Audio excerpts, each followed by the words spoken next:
Welcome to the Stoic Shakedown. This Stoic short is about the dichotomy of control. The idea of control is essential in Stoicism, a philosophical school founded by Zeno of Citium in Athens around 300 BCE. The dichotomy of control, ascribed to the Roman Stoic philosopher Epictetus, teaches us to distinguish between what we can and cannot control. This distinction is crucial for finding inner peace and happiness. As Epictetus wisely said, we cannot choose our external circumstances, but we can always choose how we respond to them. By focusing on our reactions, we can better navigate life's challenges. Seneca, another prominent Stoic, reinforces this point, stating, "We suffer more in imagination than in reality." Remember, it's our perception of events, not the events themselves, that determine our emotional state. Today, Stoic luminary Ryan Holiday echoes this wisdom.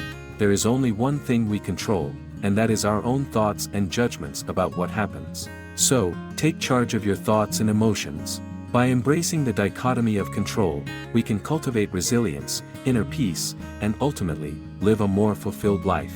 If you found this helpful, please like, share, and subscribe for more Stoic wisdom.